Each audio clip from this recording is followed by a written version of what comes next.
Welcome sa Hami Recap. Ang ikukwento natin ngayon ay ang Wolf Children. Nang si Hana ay nasa ikalawang taon sa kolehiyo, umibig siya sa isang misteryosong lalaki. Kalaunan nalaman niya na isa pala itong werewolf. Hindi nagtagal, bigla siyang nagdalang tao. Upang maiwasan ang mga problema, nagpa siya si Hana na mag-aral mag-isa tungkol sa pagbubuntis at panganganak sa kanilang bahay. Madalas pumunta ang kanyang asawa sa kagubatan upang manghuli at magdala ng masustansyang pagkain para sa kanya. Sa kabutihang palad, naging maayos ang lahat at kalaunan ay nanganak si Hana ng isang batang lalaki at isang batang babae na werewolf. Inisip niya na silang apat ay maaari ng mamuhay ng masaya bilang isang pamilya, ngunit hindi nagtagal ang kaligayahang iyon. Isang araw, bigla na lamang namatay ang kanyang asawa at walang awa na itinapon ang walang buhay nitong katawan sa isang truck ng basura. Kahit gaano kalakas ang pag-iyak ni Hana sa gitna ng malakas na ulan, hindi na niya nagawang magpaalam dito. Habang nakatingin sa larawan ng kanyang asawa, nagpa siya si Hana na palakihin ang kanyang mga anak ng mag-isa. Ngunit hindi madali para sa isang batang estudyante sa kolehiyo ang magpalaki ng dalawang anak ng mag-isa. Wala siyang karanasan sa pagiging magulang at hindi rin katulad ng normal na sanggol ang kanyang mga anak kaya hindi siya makapagbahagi ng kanyang karanasan sa ibang mga ina. Umaasa lamang siya sa mga libro upang matutunan kung paano maging isang ina. Kapag nagkakasakit ang mga bata, hindi niya alam kung dadalhin ba sila sa klinika ng mga bata o sa ospital ng mga hayop. Dahil wala siyang ibang magawa, tumawag siya sa isang doktor upang humingi ng payo. Mabuti na lamang at nalaman nilang nakakain lamang ng silica gel ang mga bata nang hindi sinasadya at wala namang masamang nangyari sa kanila. Dahil sa perang iniwan ng kanyang asawa, nagawa pa ring mamuhay ng medyo maayos ang pamilya ni Hana. Ngunit habang lumilipas ang panahon, lalo pang napapansin ang kakaibang katangian ng kanyang mga anak. Lalong lumalakas ang kanilang pagiging werewolf at madalas pa nilang nguyain ang mga kasangkapan sa bahay. Dahil dito, lalo pang nakaramdam ng kawalan ng magagawa si Hana at labis siyang napapagod sa pag-aalaga sa dalawang bata. Kapag may maikling pahinga siya, agad siyang nakakatulog at dahil sa kakulangan sa tulog ay mukha siyang pagod na pagod. Isang araw, gustong-gusto ng kanyang anak na si Snow na maglakad sa labas. Dahil wala siyang ibang pagpipilian, isinama ni Hana ang dalawang bata sa parke at pinasuot sila ng mga damit na may hood upang hindi sila mapansin ng iba. Ngunit sa kanilang pag-uwi, nakipag-away si Snow sa alagang aso ng isang estranghero. Nabigla si Hana sa nangyari kaya dali-dali niyang kinuha ang kanyang mga anak at umalis. Mula noon, hindi na niya muling dinala ang mga bata sa pampublikong lugar. Ngunit sa gabi, umaalulong ang mga bata na parang mga lobo kaya nagrereklamo ang kanilang mga kapitbahay. Dahil hindi pinapayagan ng mga alagang hayop sa apartment, sinabi ng may-ari ng bahay na kailangan nilang lumipat kung hindi maaayos ang problema. Matapos mag-isip ng mabuti, nagpa siya si Hana na lumipat na lamang sa probinsya.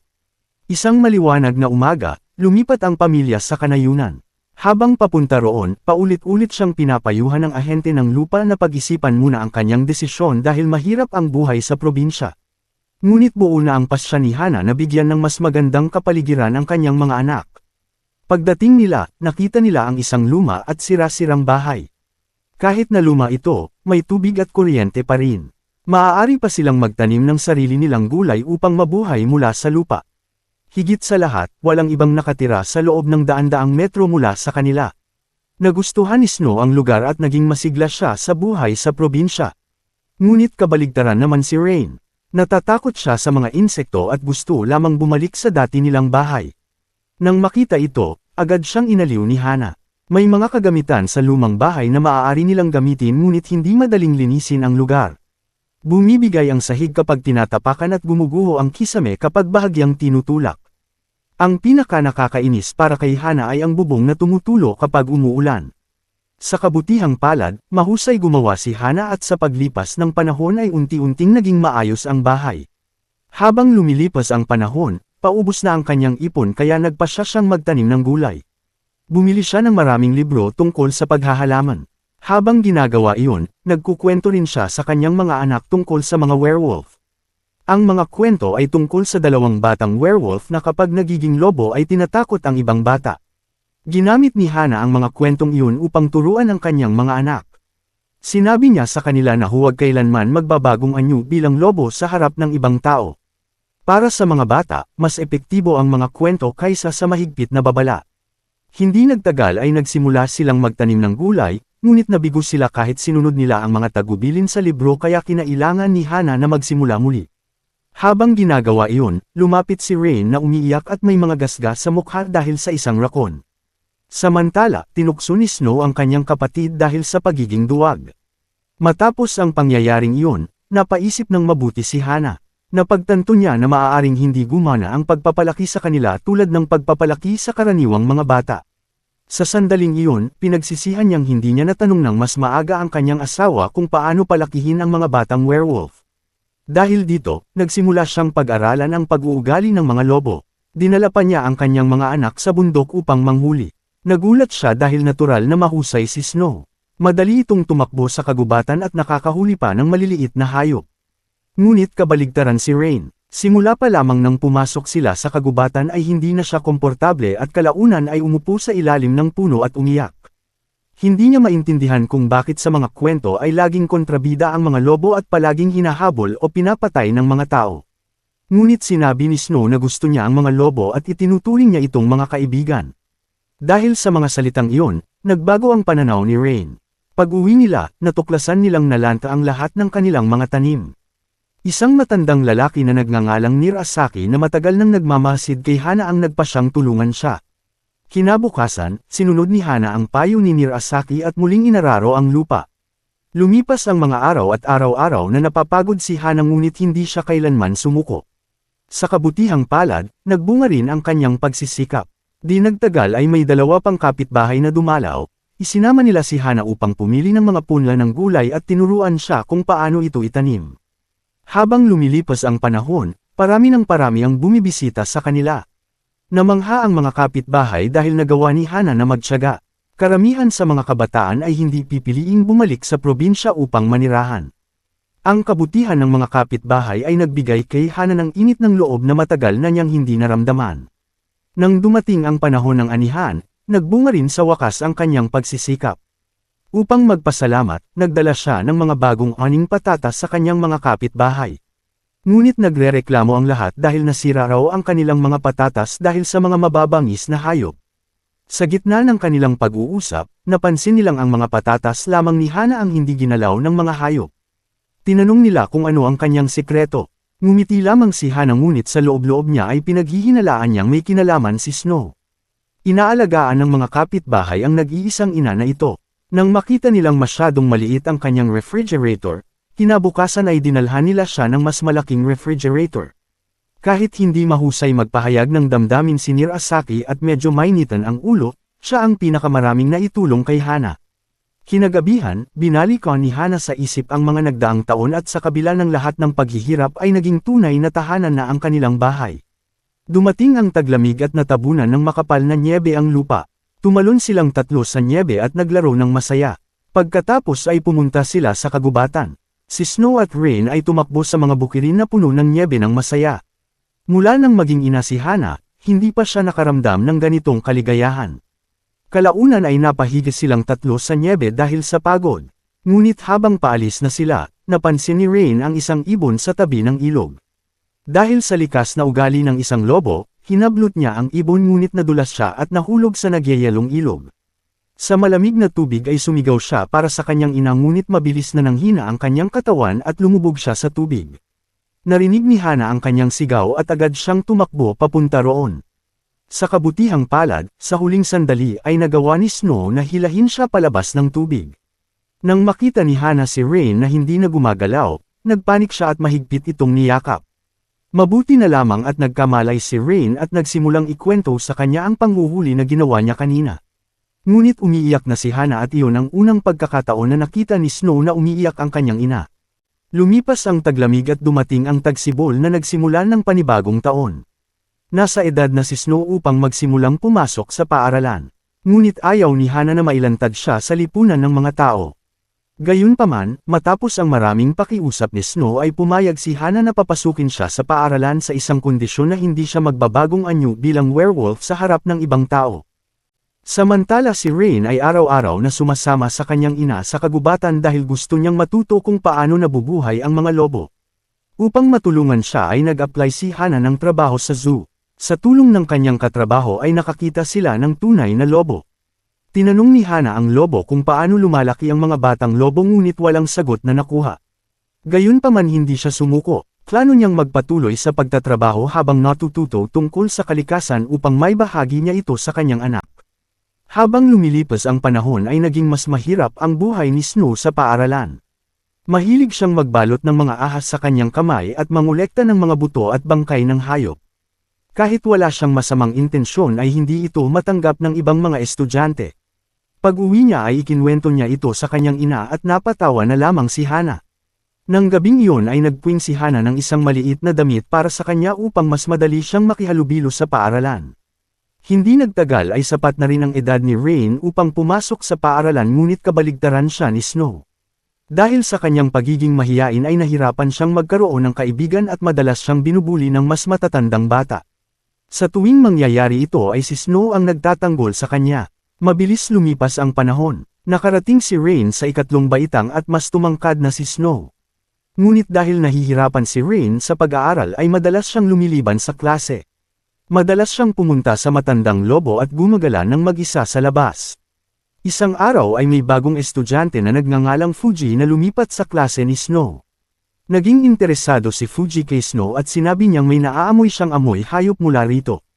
Mula noon ay nagbago ang ugali ni Snow at sinasadya niyang iwasan si Fuji. Nagtaka si Fuji at sinabi ng ibang kaklase na dati ay napakasayahin ni Snow. Inisip ni Fuji na baka may nagawa siyang mali kaya sinubukan niyang kausapin si Snow ngunit ayaw siyang kausapin ito. Sa huli ay nagkaroon sila ng komprontasyon. Sa takot ay natumba ni Snow si Fuji at hindi na niya napigilan ang sarili kaya nagbagong anyo siya bilang werewolf. Agad na ipinatawag ng paaralan ang mga magulang nila. May gasgas si Fuji sa tainga ngunit na natiling tahimik si Snow. Pinakiusapan ni Hana si Snow na humingi ng tawad. Ngunit galit ang ina ni Fuji at ayaw niyang palampasin ang nangyari kaya naging tensyonado ang sitwasyon. Biglang nagsalita si Fuji at sinabi na hindi si Snow ang nakasakit sa kanya kundi ang lobo. Pagkarinig nito ay nagpasya ang kanyang ina na huwag na palakihin ang problema. Pagkatapos ng klase ay umiyak ng malakas si Snow sa loob ng kotse dahil pakiramdam niya ay hindi siya naiintindihan. Wala nang nagawa si Hana kundi yakapin siya ng mahigpit. Pagdating nila sa bahay ay nakita nilang naiwan ni Fuji ang ilang gamit sa pag-aaral at mabilis itong tumakbo palayo. Sa mga sumunod na araw ay patuloy siyang nag-iiwan ng mga gamit ngunit tila iniiwasan nilang magkita. Hanggang isang araw ay inimbitahan ni Hana si Fuji sa bahay habang wala si Snow. Binanggit niya ang insidente kung saan nasaktan siya ni Snow. Ngunit iginiit ni Fuji na ang lobo ang may kagagawan ng sugat. Nagpasalamat si Hana sa kanya at tinanong kung galit ba siya sa mga lobo. Agad niyang sinabi na hindi. Kinabukasan, habang papasok si Snow sa paaralan ay nakita niyang naghihintay si Fuji sa pintuan. Dumating siya upang makipagbati at ipinakita pa ang peklat sa kanyang tainga. Dahil sa konsensya ay masayang tinanggap ni Snow ang kanyang pakikipagkaibigan. Sa harap ni Hana ay nagkaayos silang dalawa.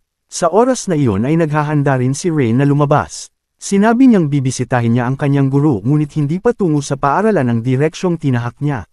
Dahil sa kuryosidad ay sinundan siya ni Hana. Nalaman niya na ang guro ni Rain ay hindi tao kundi isang matandang Sorrow na tagapangalaga ng kagubatan. Sa gabay ng Sorrow ay natutunan ni Rain ang maraming paraan upang mabuhay sa kagubatan at nakita niya ang mga kababalaghan ng kalikasan. Napaisip si Hana na tila lumaki na ang kanyang anak at nagkaroon ng sariling pag-unawa sa kalikasan. Inanyayahan pa niya si Snow na sumama sa kanya sa kagubatan upang matutunan ang mga kasanayang iyon. Ngunit naniniwala si Snow na tao sila at dapat pumasok sa paaralan. Dahil dito ay nagkaroon sila ng pagtatalo na nauwi sa labanan habang nasaan yung werewolf. Tumigil lamang sila ng pareho na silang puno ng gasgas at pasa.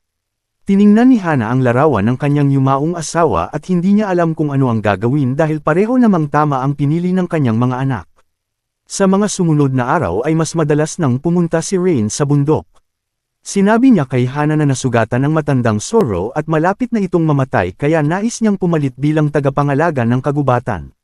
Ngunit tumutol si Hana. Kinabukasan ay nakiusap si Rain sa kanyang kapatid na manatili sa bahay upang bantayan si Hana ngunit hindi ito pinansin ni Snow at pumasok pa rin sa paaralan. Nagbalita ang himpilan ng panahon na may darating na malakas na bagyo sa mga susunod na araw kaya nagsimulang maghanda sina Hana at Rain. Samantala ay kinansela ng paaralan ang mga klase sa hapon at hinintay ng mga estudyante ang kanilang mga magulang. Matapos makatanggap ng tawag mula sa paaralan ay naghanda si Hana upang sunduin si Snow, ngunit sa oras na iyon ay umalis na si Rain sa bahay. Kaya napilitan si Hana na hanapin muna ang kanyang anak sa bundok. Hinahanap niya ito sa maraming lugar ngunit hindi niya makita.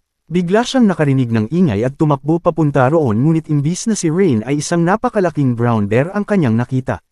Natigilan si Hana sa takot ngunit hindi siya sinaktan ng oso at tahimik lamang itong umalis kasama ang anak nito. Nagpatuloy si Hana sa paghahanap ngunit dahil sa madulas na lupa at sa pagod ay nadulas siya at gumulong pababa ng burol hanggang mawalan ng malay. Sa paaralan ay sina Snow at Fuji na lamang ang natira. Dahil sa bagyo ay nakaramdam ng kaba si Snow at nagtaka kung bakit hindi pa dumarating ang ina ni Fuji. Ikinwento ni Fuji ang tungkol sa kanyang pamilya. Nag-asawa muli ang kanyang ina at buntis na ito, kaya naniniwala siyang iiwan na siya kapag ipinanganak ang sanggol. Naawa si Snow sa kanya ngunit sinabi ni Fuji na kaya niyang mabuhay ng mag-isa. Hinangaan niya ang tapang at pagiging tapat nito, kaya matapos ang mahabang katahimikan ay nagbago siya sa anyong werewolf. Sa kanyang pagtataka ay hindi natakot si Fuji dahil matagal na niyang alam ang kanyang lihim. Nangako siyang tutulong na itago ito. Samantala ay walang malay pa rin si Hana. Sa kanyang isipan ay napunta siya sa isang bukirin ng mga bulaklak kung saan nakita niya ang kanyang asawa. Matagal silang nagyakap at naramdaman ni Hana ang tunay na kaligayahan. Ngunit nang banggitin ng kanyang asawa ang kanilang mga anak ay naalala niya na nawawala pa si Rain. Sinabi ng kanyang asawa na magiging maayos si Rain dahil lumaki na ito at pinili nitong bumalik sa kalikasan. Dahan-dahan niyang binuhat si Hana pababa ng bundok at pagkatapos ay lumayo ng hindi na lumingon. Nagising si Hana at buong lakas na tinawag ang kanyang anak, ngunit nagbago na si Rain bilang isang lobo. Lumingon ito sa kanya sa huling pagkakataon at tumakbo patungo sa tuktok ng bundok. Pagdating sa tuktok ay nagpaalulong siya ng malakas habang sumisikat ang araw at tinatanglawan ang maulap na kagubatan. Bagaman puno ng luha ang mga mata ni Hana ay puno naman ng pagmamalaki ang kanyang puso dahil sinusuportahan niya ang anumang desisyon ng kanyang mga anak. Lumipas ang maraming taon. Nakarating si Snow sa middle school habang si Hana ay patuloy na namuhay sa kanilang lumang bahay sa bundok. Minsan ay tinitingnan niya ang larawan ng kanyang yumaong asawa habang pinapakinggan ang hangin mula sa bundok at ang mga alulong ng lobo sa kagubatan. Ito ang buhay na matagal na niyang hiniling. Kapag inaalala ni Hana ang mga nakaraang taon ay napapangiti siya. Mahirap man ang lahat ngunit sulit ang bawat sandali. Ginampanan niya ang responsibilidad ng dalawang tao at pinrotektahan ang kaligayahan ng kanyang mga anak sa kabila ng ulan at hangin. Hindi lamang siya isang nag-iisang ina kundi isang bayani na hindi matitinag sa mata ng kanyang mga anak.